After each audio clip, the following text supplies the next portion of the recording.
What are we doing here? And where are we gonna go? It's like we just woke up one morning, and then it's welcome to the show. Don't ask any questions, just go with the flow. Make as much money as you can, and try your best not to get broke. Copy everything you see on the TV, from the hairstyles to the clothes, and don't think too often, just do exactly as you're told. And if you ever get confused, then just turn towards the alcohol. You'll still hear your thoughts, then just turn up the radio as you learn to live a lifestyle of drugs, sex, and rock and roll. But in all honesty, I just need to know, is there more to the cycle than growing and getting old? Living and dying just to leave behind a happy home and a whole lot of property that somebody else is going to own. I just really need to know before the casket's closed, 'cause I'm not willing to gamble with my soul, nor am I ready to take any chances. These are just simple life questions, and I'm just searching for some answers.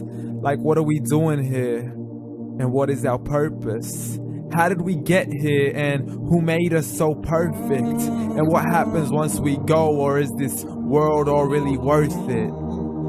Questions we don't answer because apparently we don't really have to. There's no purpose to this life and our existence is merely natural. Then in that case, please let me ask you, did you create yourself, or was it somebody else who had fashioned you? 'Cause you're a being that's impeccable, faultless and unparalleled. You're a product of supreme intelligence, and I'm merely being rational. For there isn't a camera on this earth that can come close to the human eye, nor a computer that can compete alongside the human mind. And if the whole world was to come together, we wouldn't be able to create a single fly. So many signs, yet we still deny.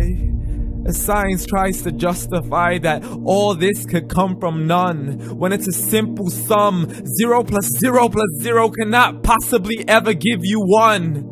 So from where did all this order come? For everything has its origins, a maker, a creator of its own. I mean, the only reason you're watching this video is because somebody had to press upload. So we can believe in the Big Bang, but I'd rather believe in He who caused it to explode.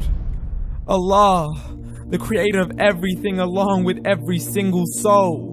The ever-living, the master, the only one who is in control. Unlike his creation, beyond our imagination. And no, he's not a man, nor does he have any partners in association. He's on his own. And no, he did not ever leave us alone. Just like every manufacturer, he left us with an instruction manual. The Quran and Islam, and I'm sorry to jump to conclusions, but it's the only one possible. The only definition of God is the one and only supreme being. It's logical, a book with 0 contradictions, with miracles that are both scientific and historical, all revealed over 1400 years ago. Like the detailed description of the human embryo. The descriptions of the human embryo in the Quran cannot be based on scientific knowledge in the 7th century. To the mountains as pegs holding firm the earth below, and the 2 seas that don't mix in a complete separate flow. To the planets in orbit, alternating night and day as they stay in flow. The expansion of the universe and the creation of everything from H2O. To the stories of the past and the preservation of Pharaoh. To identifying the lowest point in the land where Persia defeated Rome. The gushing fluid that created man in the glands between the ribs and the backbone. And not a word has changed, it's still the same. So please explain how all this was known over 1400 years ago. To a man who couldn't read or write, as he would recite whatever the angels spoke. And if you still don't believe, please try to come up with something that's even close.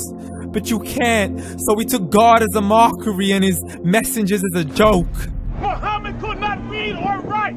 How somebody who can't read or write gonna start a Dismiss the scriptures as legends and tales of the ancient folk as we live life according to our whims, desires, and hopes. Saying this life is the only home we will ever know. We will live then die, then simply turn to bones. YOLO! Correction, after the grass dies, the rain arrives and it regrows, and Allah promises to do the same thing to your very soul and bring you back from your very fingertips to your toes. As the all-seeing supreme being watches us so close, and we are surely being tested in our wealth, our health, and our self, and everything that we've been blessed with. So believe, for we will surely be resurrected and be brought back to our Lord and account for every single deed as He hands us our books and orders us to read. From the bad to the good and everything in between. You yourself are sufficient for your own accountability, so don't be mad at me. You are the one who thought He wouldn't come back to me. I gave you a whole life long to search after me, but you were busy in all that which was temporary. So read, and glad tidings to all those who believed. And if you disbelieve, read. And don't let that day be the first day you find out what your life really means. Read.